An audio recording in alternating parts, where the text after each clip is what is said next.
For me, this is a really exciting part of the production log.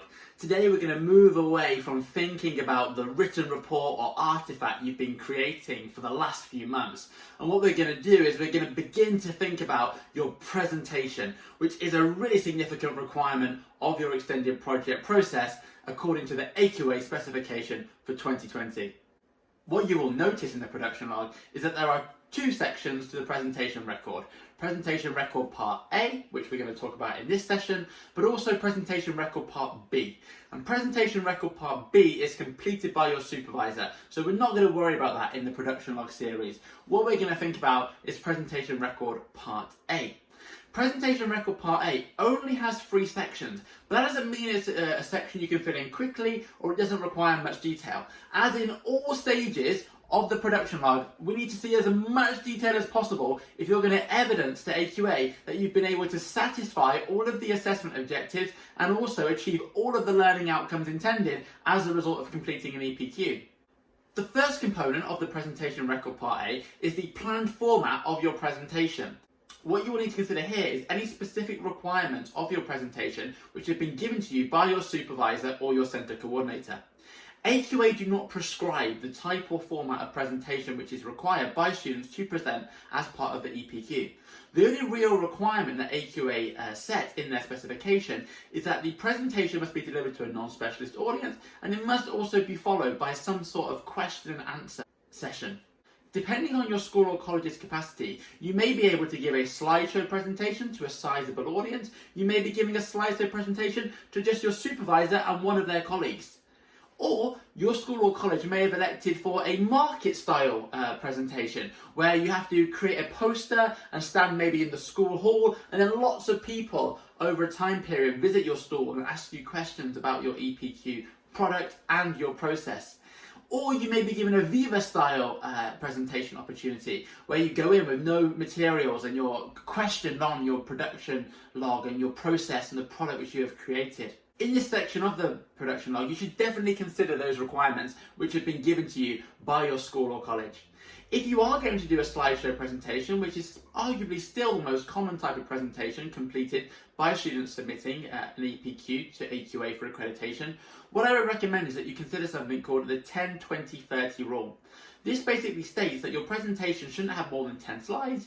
In addition, it shouldn't last more than 20 minutes, and you should use size 30 font so that it's really, really clear to your audience what is written on the screen. In addition to considering the actual format of your presentation in terms of timings and layout, what you should also consider is whether you're going to use any visual aids. This could include props, so if you have your artifact, maybe you're going to give a demonstration. Maybe if you have written an extensive report that uses lots of specialist terminology and you want to break down to your non-specialist audience exactly what some of the keywords mean, you might give a visual presentation of what those keywords actually means. You may simplify it for them. Or what you might do in this section is also consider whether you're going to use cue cards or a script or hold any notes. Now personally, I don't like it when students hold a script and read from it. That's really bad presentation skills.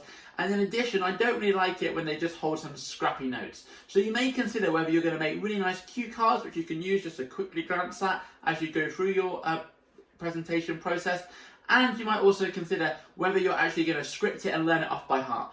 Personally, again, I wouldn't recommend that because, if there's any questions asked midway through the presentation or you lose your train of thought, you may become overwhelmed and you may break down in your presentation. So I would just recommend that you don't overscript your presentation, but again, it's up to you. As in all steps of the production log and all steps of the EPQ process, your supervisor can give you feedback, but it's up to you to decide which parts of that feedback are most relevant and again, justify any decisions that you do make.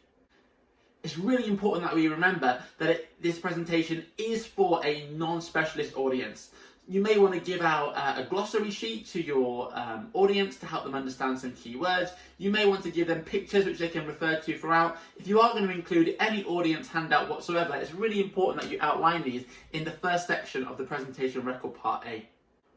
Once again, what I would say is AQA moderators really don't want their spare bedrooms to be filled up during the summer with lots of extraneous material which you guys have submitted to provide evidence to AQA that you've achieved the assessment objectives. If you have created a prop or maybe a handout sheet for an audience, what I would do is take a picture or a snapshot of it and insert it here so that we've got enough evidence and it's in all the right places. This will just speed up the marking process and will mean that your AQA moderator isn't frustrated when they're trying to get to grips with the evidence you provided to try and attain your EPQ grade. Planned content of presentation. This is where you reflect on exactly what you're going to talk about in your presentation. I would say that one of the biggest mistakes which students make when planning their presentation is they just plan to deliver an overview of their topic area.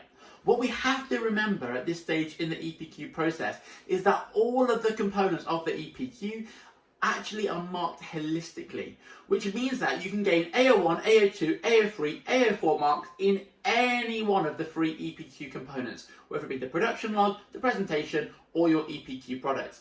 So if you are doing the presentation, yes, you can gain your AO1 marks for identifying your topic area and clearly communicating this to your non-specialist audience. But what I would also recommend in your presentation is you do give an overview of the EPQ process. Potentially reflect on your planning and how your planning went, reflect on whether your planning was successful, maybe reflect on the strengths and weaknesses of the resources that you used and your research process. I would also reflect on some of the things that you may outline in the next stage of your EPQ production log, which is a summary and reflection. Tell your audience what you have gained from the EPQ process. Reaffirm to them that you have achieved the learning outcomes. Explain to them the skills which you have gained and how you think these may benefit you in your future studies or in employment.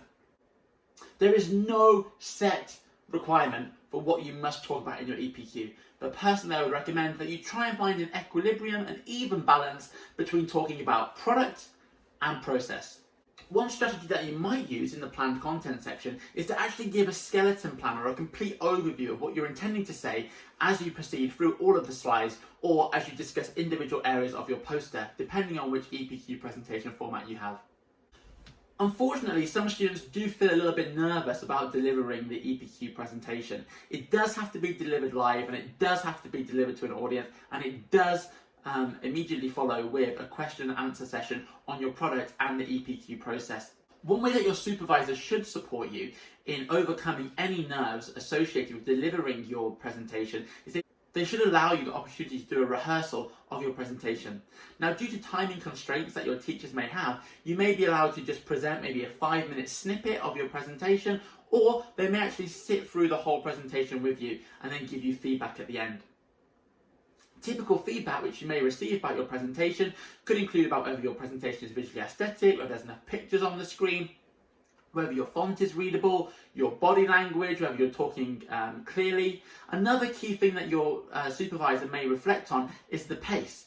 Are you talking really, really quickly and we can't understand you? Or are you talking really, really slowly and you're quickly losing the interest of the audience? It's really important that you do master pace when delivering that presentation. Again, the feedback which you are given may be very different to the feedback which is given to your friends who are also completing the EPQ. And again, the feedback you're given about your presentation could be very different to what other students at other schools or colleges are receiving about their presentations. And this may be because of those requirements outlined by the college in terms of the presentation style or timing. AQA does give individual centres some freedom to decide what the presentation should look like so that colleges can manage their capacity in the most effective way. Once you've received all that fantastic feedback from your supervisor, it's now time to reflect on how you can modify your presentation. Maybe if you were looking down at your notes too much, you might decide to spend some time standing in front of the mirror and trying to rehearse parts of the presentation. Maybe you'll do another rehearsal. Maybe you'll ask your friends or your family to sit through and watch your EPQ presentation again and then ask them for their feedback and maybe make changes based on what they say.